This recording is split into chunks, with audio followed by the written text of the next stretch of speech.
I'm Sharon Waxman, the founder and CEO of TheWrap, and this is our Power Lunch series. Today's lunch is at Gesso. My guests are Heather Graham, Stephanie Beatriz, and Angela Kinsey. We're going to talk about the new comedy, Half Magic, Heather Graham's directorial debut. Thank you guys so much for coming to lunch, but I really wanted to talk about your new movie, Half Magic.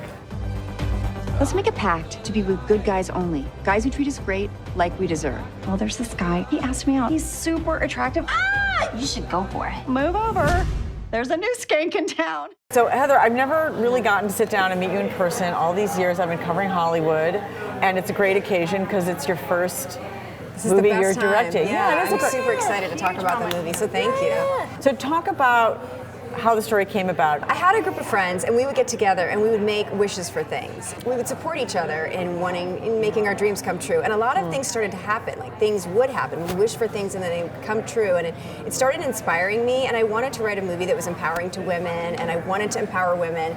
And I also wanted to find humor in all these things that had upset me, like bad relationships, sexism in Hollywood, and just looking at my friends and going, why don't they see how beautiful they are? Or why don't they make better choices with the guys they date, you know? And it's a perfect timing for this movie to come out because we all feel very strongly, I think, about female empowerment and women's stories, and it's just exciting that people are finally listening to us and more supportive of our voices being heard, and I think more of our stories are going to be told. So I want to ask you, frankly, a question, because you came up as like the sexy girl, honestly, in a lot of your early roles. Did you have to fight against that to try to be taken seriously as a director, as a writer, or to get a movie made? Obviously, being in that movie helped my career a lot, but at the same time, the movie business is very sexist, and a lot of female roles are objects of male attention. Like, we don't often get to be the protagonist. So for a woman to be the protagonist of a story is rare, and so you have to fight hard no matter who you are to get that story told. Well, we talk a lot about the female gaze. It's something we've been talking about in the past couple of years. We talk about women directing, and that we want to see more stories through the eyes of a woman. In other words, a woman, not just having a woman character, but a woman character that is lived and seen and experienced from the perspective of a woman. Agree, yeah. What were your experiences in trying to get this movie made? Because you wrote it a long time ago, right? Yeah, I wrote it a long time ago. One of the main things is people say, you need to cast a famous man and then we'll give you the money.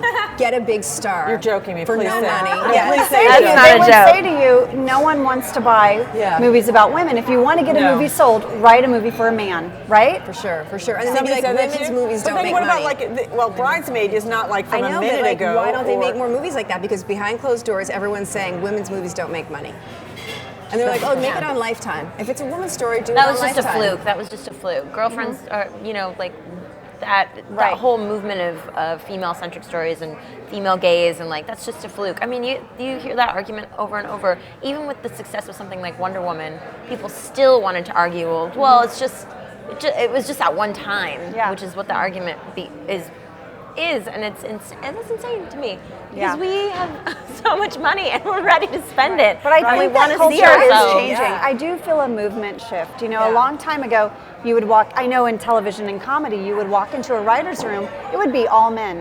And they're writing multiple characters. They're writing for men and women. Now there are women in the writer's room. There are women running the writer's room. It is a very empowering time. So what was the story?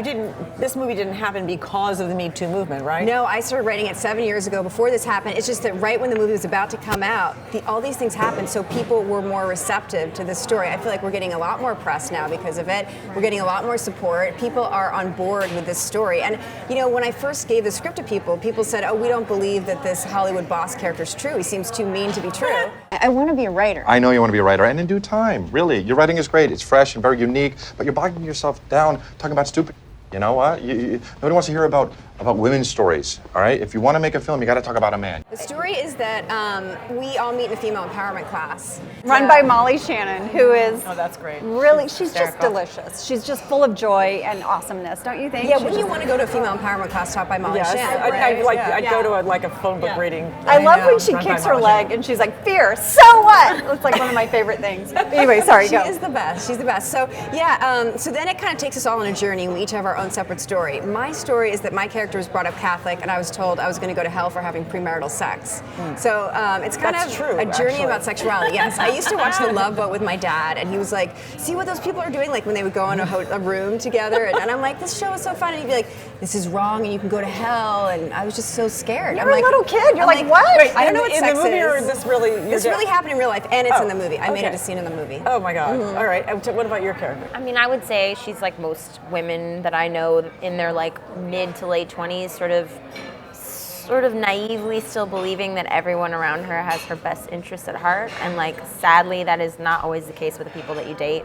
Sometimes the people that you let in feed off of your vulnerability and sort of manipulate you into feeling like you have to change and mold yourself into what they want to be, especially for young women who are trying to figure out this idea of compromise. Like, what is compromise in a relationship? I think a lot of us go way too far in the beginning because we don't know any better, and we're trying to hold on to this relationship that feels really good, so we're sort of sloughing off parts of our real selves as we go, and it's really devastating to watch. She's a sweetheart. She's like really sweet, and she's just trying to figure out like how to stay in this love relationship that isn't very good for her. We're pleasers. People pleasers. Yeah, we really are. Right. I think we're raised to be. I feel like I was brought up pleasers. to be a people pleaser caretaker, and the idea of going, "What do I want?" is like a new idea to me. Yeah, And who that am is I? What do I deserve? Right, Like, what do I that's very deserve? different. Yeah, absolutely. And your character. My character has given her life to her husband, and she supported him and, helped him go to art school and put him through his dreams and worked very hard to build a life for them. And then he leaves her for a younger woman, a much younger woman, and she falls apart. You don't look that old. We're very well. She, 15? a child, like Yeah, she's like a 19. child, yeah. She's literally like 9, or like seriously, like I make a joke. I'm like, oh, did she get her driver's license? But she's very young, and it just decimates her. And she's so in control in her professional life, and all these things are just working for her in her personal life. She's falling apart, and she doesn't know what to do without the identity of I'm his wife, and she falls apart. And I found that amazing to play because I think that happens a lot. It does. Like, And she has a great drunk dialing scene where she just drunk dials. I just call him over and over, and it's so sad. You look really nice. Thank you. I'm gonna go. It's Chandra's birthday. We're doing a thing. It's her birthday. Oh wait, I have a question for you. Mm-hmm. Like, where was Chandra when I was putting you through art school? Oh my God, that's right. Here comes the flood. Oh my God. There it is. She was in kindergarten. Right, we are doing this. Well, guess what, Eva? I could never keep up with you because all you ever cared about was money. You're a liar. Because I don't care about money. I put you through art school. You're just like, what? What do you even do for a living? You drive a douchebag car. I wanted a Honest, much I support douchier car you. than that. That was the one we could afford. I'm sorry, I shouldn't have said that. Do you think that what we're hearing about all of the women coming out and saying this happened to me, that this has impacted you? When I started acting, it was like, oh, that's what you do. You just go to school and you learn how to act, and then you go, Right. you move to New York or LA and you start auditioning and you just look and see, try to figure out who's casting something that you might be right for. And, slowly but surely I realized that like the amount of complex, and again, this is specifically for myself, the amount of complex Latina characters that there are written in film and television is very small. It's very limited. And I mean, just generally the amount of complex women characters, right? But then you whittle it down to like, Double. oh, now. Yeah. I'm sorry, pardon me, but do you have to play Latina characters? I mean, honey, you would think that I wouldn't have to every time, but apparently, like, that's what people like to do. Heather's smart in that she doesn't cast that way. Like, Yeah, she, that's like the that last wasn't- filter I think that about. wasn't anything that Yeah. was in her script, right? But Yeah. unfortunately, we're working in a system that has set up these like archetypes, and so Right. everyone thinks that. Well, it's the same thing that you address in this movie. It's like, you're beautiful, you can't possibly be smart. You can't possibly be the smart person in this story that solves all the problems and that saves the world. You couldn't be it. It has to be the male-gendered strong person versus like this, beautiful ingenue. It can't be that, So you ran up against every single wall possible, it felt like, and I'm very lucky in that I was cast on a television show on Brooklyn Nine-Nine that's like the creators of that show were not interested in just putting me in a box. That the role wasn't written as a Latina, but I got to go in for it. This role wasn't written for a Latina, but I got to go in for it. But I think for me, what the time period has done is made me examine whether or not that, it's my responsibility also. My career is my responsibility. So if I want to play really complex, interesting people, learn how to write, learn how to produce, learn how to direct, and start those projects rolling now, so that in 15 years I can be sitting here where Heather is and saying, you can do it faster. I mean, that I would like to do it, but like that's to me that's the end goal, because then I am in a position of power where I'm actively thinking about inclusivity, not just for gender, but for sexual orientation, for race, and I'm in the place of power, and I get to say, like, you know what I want? I want a really interesting, inclusive cast in this project that I'm creating.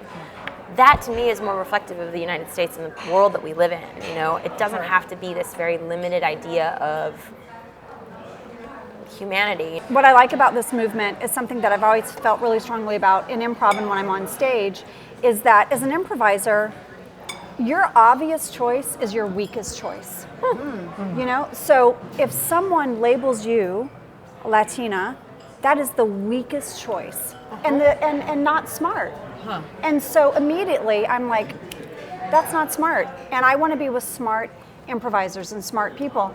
And a smarter choice would be like giving a gift to someone that's like, wow, you had a rough night last night. And like, ooh, that's rich. What happened last night? What's going on with her? And then maybe you got a mohawk last night. I don't know. You start building, like, who knows? But it has nothing to do with the obvious, How have you experienced it as a woman? And because comedy is like notoriously, and we were seeing like Louis C.K. and all of these stories coming well, out. as an improviser, you'd get on stage and you'd be completely labeled wife, or something. And I remember one time as an improviser, I had the hood up on a car and I was doing, I don't know, I'm not a mechanic, but I'm an improviser. I'm immediately an expert. I'm fixing this car. I'm wiping things. And in my mind, I was like an old dude in his late 50s. Right. I was like Hank fixing a car.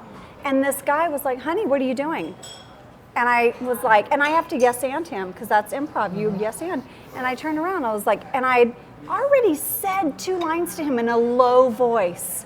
And so I was like, I'm fixing the car, babe. And then I was like, oh, he's so not listening. Yeah. He's already decided who I am, And so I feel like this movement is so great because it's about like, I'm not just a woman. Like, come on.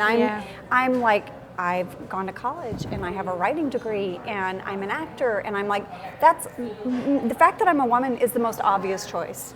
And therefore, if that's what you label me, that's the weakest choice. Right. And you've just told me who you are. Well, thank you guys so much for sharing and for your film and for just being here.